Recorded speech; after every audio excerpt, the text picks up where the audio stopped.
Hi guys, Vishnu here and आज मैं सोच के आया कि मैं हिंदी भाषा में बात करूंगा क्योंकि मेरे हिसाब से इंग्लिश में कॉमेडी नहीं होता है। इंग्लिश में कॉमेडी अपने सिर्फ क्लाइंट्स कॉल में होता है। ओके, क्योंकि वहाँ पर you try to maintain comedy in the clients call, otherwise two things can happen. Okay, either client will remove you और you will remove the client and both are bad. ठीक है, When I came here, हम लोगों ने एक बड़ा सा disclaimer दिया था, no political views, no religious statement, no abusive, no ये सब ट्राई किया मैंने इसमें ना डालने का, और 50% कॉमेडी तो इधर ही निकल गया। एंड ये सब करके किसी को अगर ऑफेंसिव लगे तो, और ऐसा लगे कि किसी को पुलिस कंप्लेंट करना चाहिए तो करो, बस याद रखना वो टाइम पे मेरा नाम मुनावर फारूकी है। दोस्तों डोंट नो मुनावर फारूकी, वो वही है जिसके ऊपर FIR पे FIR होकर जेल पे गया।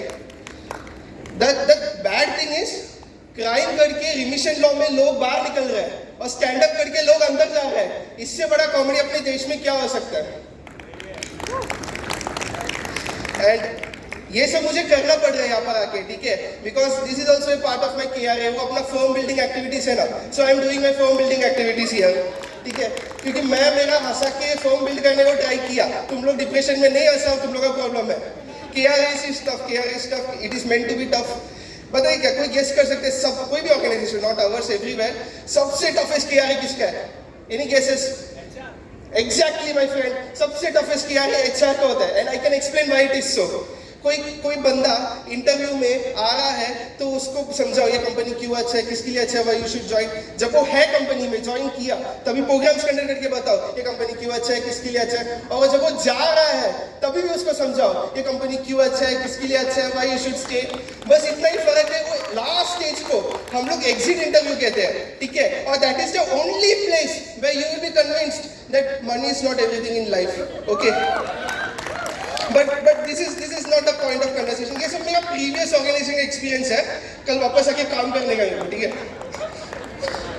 And this is not our point of discussion, not at all. My point of discussion is me myself. I am a mechanical engineer और ऊपर से साउथ इंडियन। ये दो कॉम्बिनेशन से क्या होता है पता है? You will be single for eternity. So मैं भी बचपन से सिंगल था, और मेरा सिंगल होने का दो रीजन है, ठीक है। द फर्स्ट रीजन इज मैं बहुत कंजूस है। मतलब कोई अगर पूछेगा let's go for a coffee, I will say चाय की टपरी। सो दैट भी कंजूस है। And the second reason is little bit elaborative which I try to save. तो मेरे डैडी का एक बेस्ट फ्रेंड हुआ करता था, बेस्ट फ्रेंड, और ये अंकल को मैं बहुत मानता था। मतलब ऐसा अंकल आया पैर दिखा छू लिया, वैसा उतना मानता था, ठीक है। और ये मानने का एक ही रीजन है, वो अंकल का एक ब्यूटीफुल डॉटर था, ठीक है। और मुझे कुछ भी करके वो लड़की को मेरे घर पे लाने का था। तो जब भी वो अंकल मेरे घर पे आते थे, मैं उनको पूछता, अंकल चाय चाहिए, बिस्किट चाहिए, और मैं उनके घर पे जाता था, वो भी सेम क्वेश्चन पूछते थे, और मैं मन ही मन बोलता नहीं अंकल बेटी चाहिए। ओके, बोला नहीं, मन किया। और मुझे लगता था कि वही आदमी है जो एक दिन मेरे डैडी को आके बोलेंगे आओ इस दोस्ती को रिश्तेदारी में बदलते हैं। तो एक दिन वो अंकल आया, विष्णु अपने लाइफ के बारे में क्या सोचा है? मैं बोला अंकल मैं वो शर्मा गया, अंकल डैडी से बात करो। तो बोला नहीं बेटा, करियर के बारे में क्या सोचा है? मैं बोला अंकल कुछ नहीं सोचा है। तो बोला यू डू इंजीनियरिंग। मैं बोला क्यों uncle, why do engineering? Engineering में बहुत स्कोप है। The first point. सेकेंड, उसने कहा Vishnu if A engineer rest the world rust. मैं बोला वाह ये तो बेस्ट करियर है। मैं सोने गया, ब्रिजेस गिर गया, बिल्डिंग गिर गया, वाह। मैंने ये तो करना ही है। लिया मैंने मैकेनिकल इंजीनियरिंग, गया क्लास में जाके देखा, मैं थोड़ा लेट हो गया कॉलेज पहुंचने, I was the last person to enter. मेरे साथ 59 डिप्रेस्ड लोग मेरे को घूर घूर के देख रहे हो, सब लड़के, ठीक है। मैकेनिकल क्या है ये? मेरे को कुछ प्रॉब्लम नहीं है, बट जेंडर डाइवर्सिटी का क्या? वो बेटी पढ़ाओ बेटी बचाओ मैकेनिकल में क्यों नहीं होता है?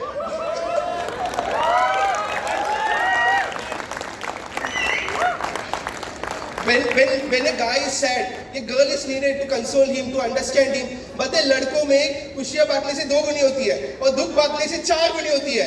कभी भी तुमने अपने दुख या गम लड़कों से बताया, वही दुख 4 लड़कों के सामने बता के इतना सुनाएंगे कि वो डिप्रेशन कम हो जाएगा, ये बढ़ जाएगा। So that is how it is. But इसके बाद मेरा प्लेसमेंट हुआ, मुझे मिला 20,000 की नौकरी, and I was very proud of my self. और वो लड़की ने किया BCom, उसको मिला 10,000 की नौकरी। मेरा मेल को बोला है इसको 10, मेरा 20 हो जाएगा। 2 साल बाद 10% के इंक्रीमेंट से 20,000 हो गया 22,000। उसने गलत चीटिंग किया, उसने MBA किया, 10,000 सीधा 1 लाख रुपया हो गया। मैं समझ गया ये मेरी औकात से निकल गया, ठीक है, उधर ही फिनिश ड्रीम। बट इस सब में एक चीज अच्छा हो गया कि मैं इंजीनियरिंग कर पाया। हम भी कोई IIT से कम नहीं है, हमने भी उससे भी ज्यादा परसिस्टेंस है, ठीक है, बिकॉज जब उससे भी ज्यादा परसिस्टेंस है, बिकॉज हम लोगों को सेकेंड ईयर में मालूम पड़ गया था इधर प्लेसमेंट के नाम में घंटा कुछ है, फिर भी 4 लाख रुपया देख के दिया मैंने, ठीक है, 4th ईयर कंप्लीट करके आया मैं, ठीक है। और वैसे भी वो 200 assignment, 400 assignment, 40 practical, 40 exam, 40 viva clear कर, कॉपी करके क्लियर करना कोई आसान बात नहीं है, ठीक है। एंड और मैं उसी के लिए अपने दोस्तों के लिए प्रोफेशनल जो भी स्ट्रगल कर रहे हो, no matter what field you are, what where you are working, एक छोटा सा पोएम शब्द चुन चुन के इंस्टाग्राम के रील से कॉपी किया है, जो मैं आपको बताना चाहता हूँ।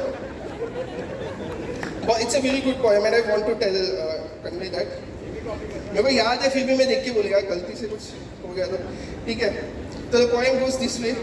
लोहा जितना तपता है उतनी ही ताकत बढ़ता है, सोने में जितनी आग लगे उतना प्रखर निकलता है, हीरे में जितनी दाग हो उतना खूब निकलता है, मिट्टी का बर्तन पकता है तब वो खूब कनकता है, सूरज जैसा बनना है तो सूरज जितना जलना होगा, नदियों से आदर पाना है तो पर्वत चोट निकलना होगा, और हम आदम के बेटे हैं, क्यों सोचे राज सरल होगा, हर एक संकट का हल होगा, आज नहीं तो कल होगा। और वो जो लड़की आपको याद है ना जिसकी थी, रिसेंटली उसका लिंक्डइन में 1-2 दिन पहले मैसेज आया, Krishna can you please refer me in a consulting firm. और मैंने को लगा ये मेरा लास्ट अपॉर्चुनिटी है लाइफ का, ठीक है, तो मैंने बड़े प्यार से उसको जाके बोला नो। विष्णु का नाम सुन के उसको भगवान लगा गया। Thank you guys, thank you.